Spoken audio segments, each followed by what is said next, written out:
Canal 2 International, toujours plus près de vous. Cameroon and Israel established diplomatic relations in 1960, and they were not peace-free up until 1973 when the Yom Kippur War imposed a major punctuation. 13 years down the road, those relations were re-established as Cameroon decided to tune in to Israel, which was re-extending its hand of friendship towards Africa. Thereafter, the relations have been buoyant in various domains, including agriculture, including journalism, including high-tech, including management, and the list is quite long. We are very honored this afternoon and this evening, depending on where you're watching us from, to have in our midst Israel's ambassador to Cameroon. He's called His Excellency Isi Yanouka. Thanks for coming to talk to us, sir. Hi, good evening or good afternoon. Thanks for having me. Is that a fair representation of the relations between Cameroon and Israel up until this point in time? Yes. In bilateral terms? Yeah, it is. It is. But also, I'd like to mention one point that after the breakup of diplomatic ties in 1973, Cameroon was the first country in Africa to re-establish relations with Israel, and hence the very special relations between the two countries. You're actually just serving a launch pad for me to the crux of our discussions. Why would Cameroon do that? Well, why would Cameroon be the first to hook up with Israel? It wasn't the only country that, decided to cut ties with your nation after the war. Yeah, I think that's a good question, but I can only assume, because African countries do not break ties with Israel because they had anything against Israel. There was no conflict between any of the African countries except for Egypt and Israel. And I think perhaps Cameroon has decided that it was enough punishment for Israel, let's say, entre guillemets, and it was time to think about Cameroon and not about what the interests of other countries, and then probably what re-establishing ties with Israel would benefit Cameroon. I'm not really sure what you think. I'm just going to throw this in. Does Tel Aviv frown when Yaoundé smiles towards Arab nations? No, it's not a game like this. I mean, it's not like people can be. You don't have to be to disconnect your ties with someone else in order to be our friend. I mean, we try to think of ourselves as very tolerant. So why not have? Because Cameroon can have ties with any other country in the world, and of course benefit, because any country brings their own advantages. I'm not sure what the jargon is in diplomacy, but there's something you should be very familiar with, which goes like, my friend's enemy is my enemy. My friend, that's the sense of the question I asked you. Oh, my friend's enemy is my enemy.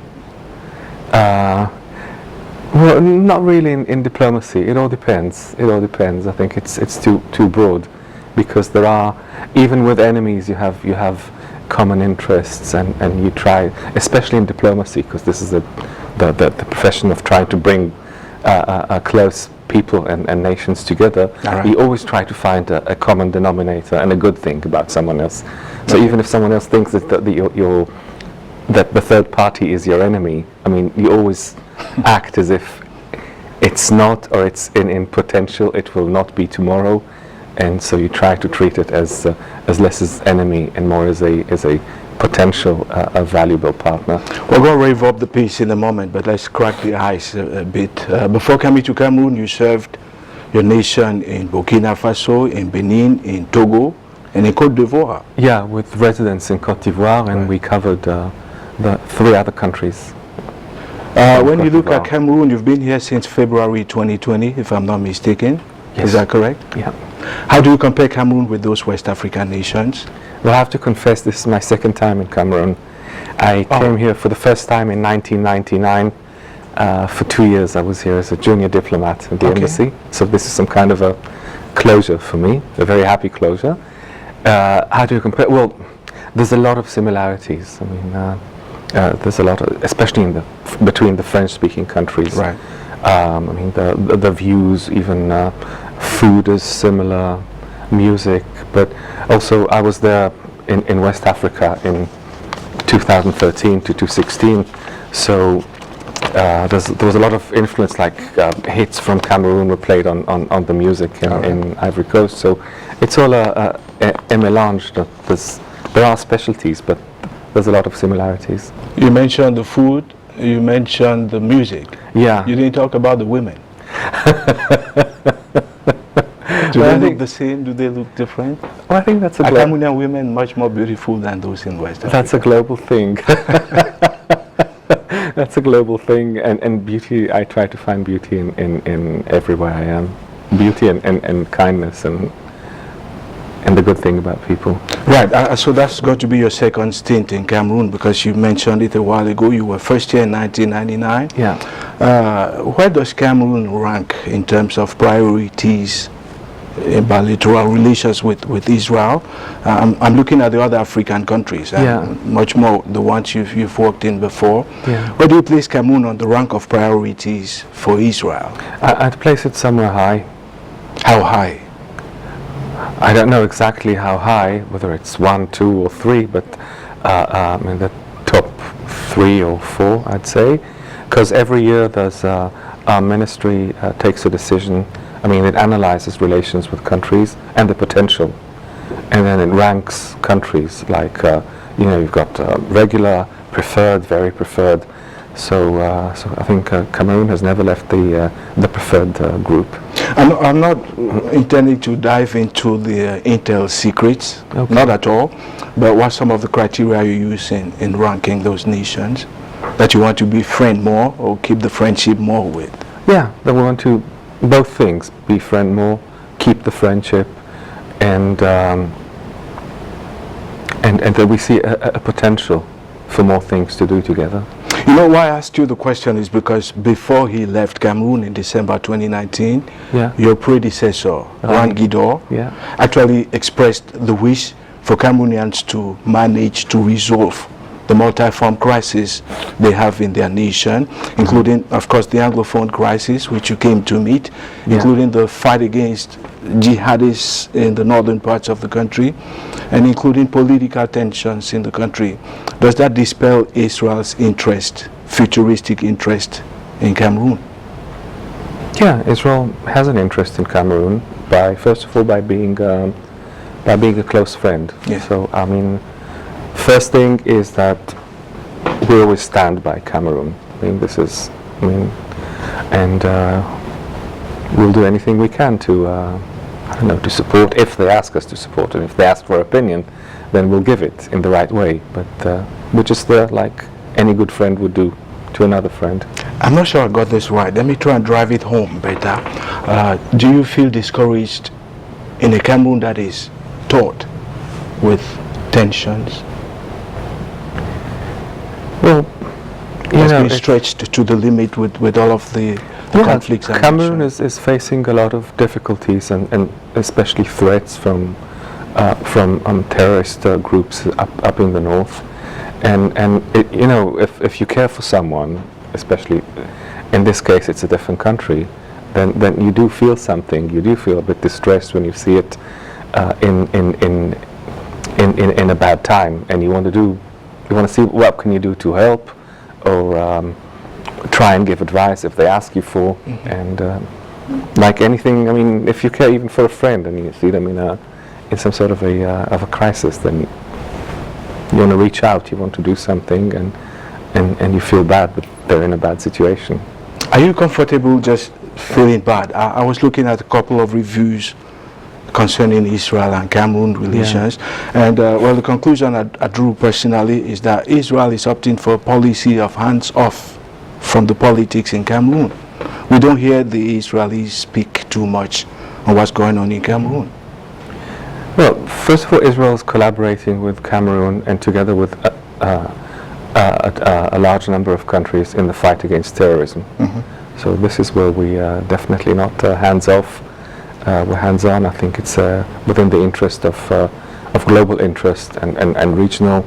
So and we definitely don't like to see any proliferation of terrorism from outside Cameroon into the territory of the country, and so destabilizing it in any way. So of course we're involved like other countries, and as when it comes to internal affairs or other conflicts, I mean, if they ask us, then we'll give our opinion.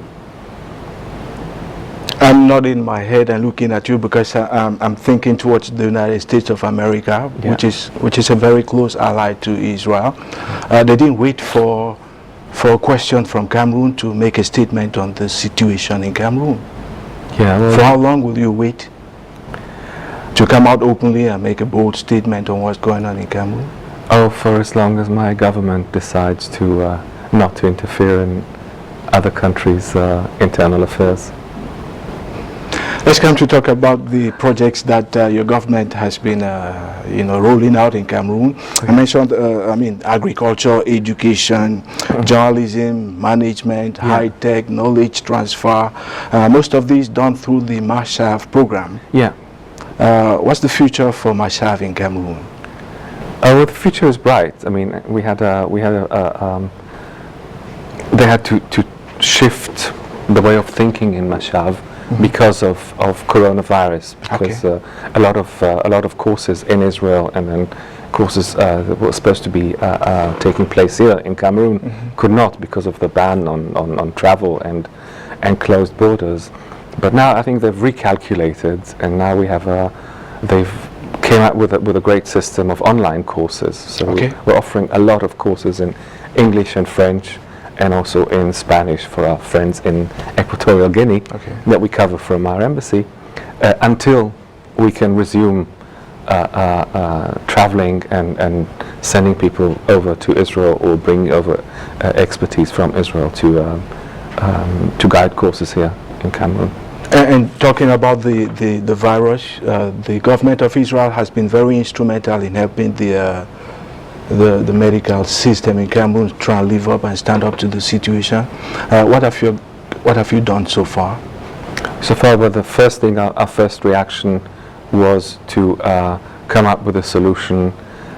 We've donated and to use local equipment and local expertise instead of just saying, okay, let's bring something over from Israel. So we donated the software to print 3D masks for doctors and nurses in hospitals, and that was a good thing because the knowledge came from Israel, but then it was printed here in Yaoundé at the École Polytechnique.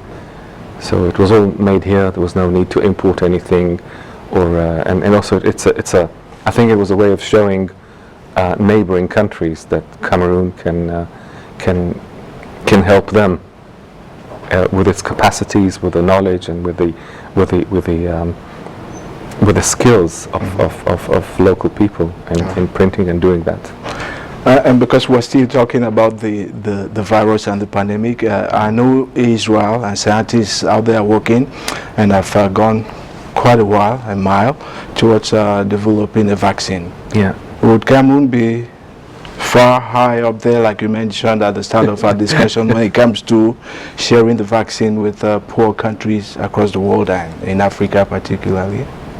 Well, of course. I know some scientists are working on vaccines, and one of them has even written a patent in the US and in the European Union a few months ago, but they're still heading into trials in humans, so it's not something like that it'll be tomorrow. But come on, of course, this is what we're here for. This is what Mashav is for. We share. And right now, I think as far as COVID is concerned, I think the situation in Cameroon is better than it is in Israel, because we're peaking up again. Right. Let's leave the health sector and come to the military sector, which is one of the most flourishing in terms of bilateral relations between Cameroon and your nation. And this is going to be a bit tricky and delicate, and I'll just lay it on as it comes. Okay. Your government has been receiving the backlash from the rights defense groups across the world. I'm looking at Human Rights Watch, Amnesty International, and the others. Well, they say we have a military in Cameroon that indulges in excesses, but then Israel continues to arm equip and train the special elite branch of the Cameroon Army, which is called the Rapid Intervention Battalion, the B. What's your reaction to backlashes like that? Well, just to make a few things, just to put a few corrections.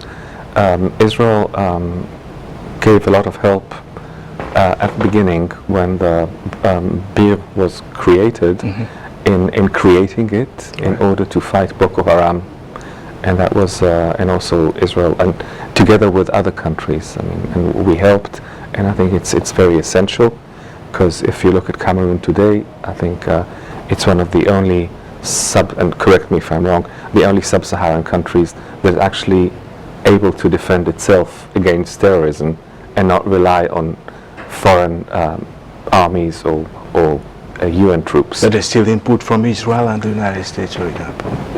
Among other countries, right. Yeah. I mean, because when it comes to terror, sadly, we have a lot of experience, and so we've been able to develop methods to fight terrorism, and of course we're more than happy to share it with Cameroon, because this is Cameroon needs, well, not anymore, because now it deals.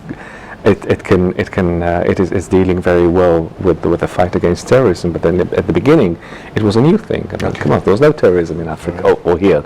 So yeah, we wish we gladly helped, and but now Cameroon is self-sufficient. Yeah, I think in terms so. of containing the jihadists, and I think so. You know, in a word, in a fight, you know, war against terrorism, you can never really know, because it's asymmetric. Sometimes you win, sometimes you lose. But then, all in all, I mean, you don't have jihadists on Cameroonian soil, and you're able to contain them. Okay. I want to thank you very much, because I thought you would say you didn't have a response to that question. Now let's drive out of our discussion this evening. What's the future of relations between Cameroon? How do you see Cameroon and Israel relating towards each other 5-10 years from today? Do you fear for the future, or do you have confidence in the future of those relations? I have confidence for the future, because it's not like I think friendship is between the nations, between the people, and not just between leaders. So regardless of who is in power or who is prime minister in Israel, I mean, we'll always stay friends. I mean, the cooperation will always stay.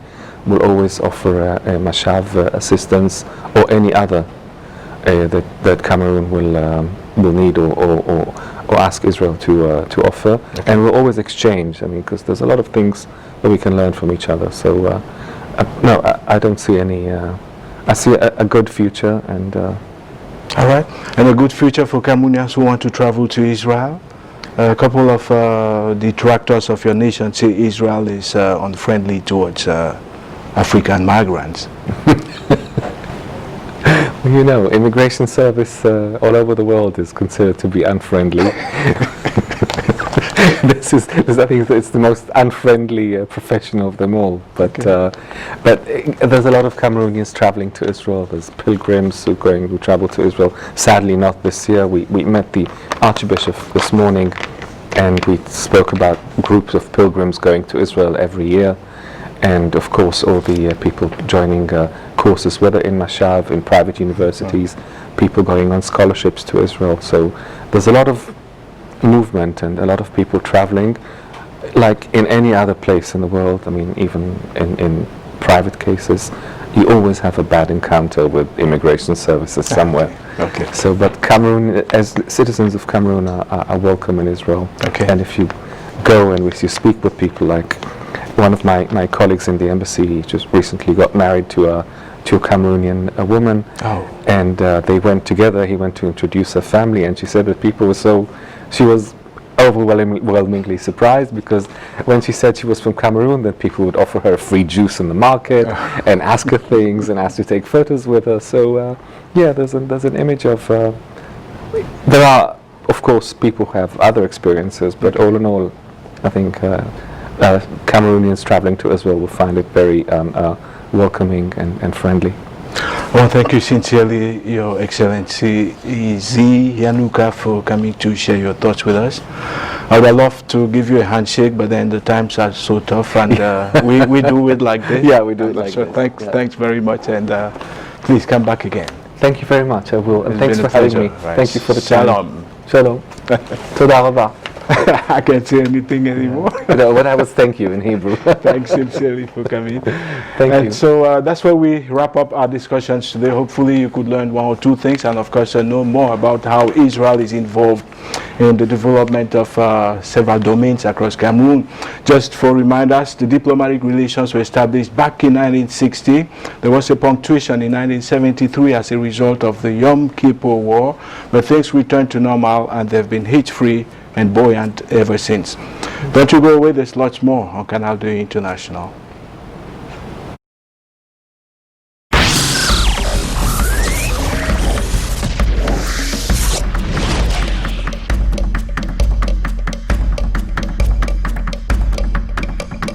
Canal 2 International, toujours plus près de vous.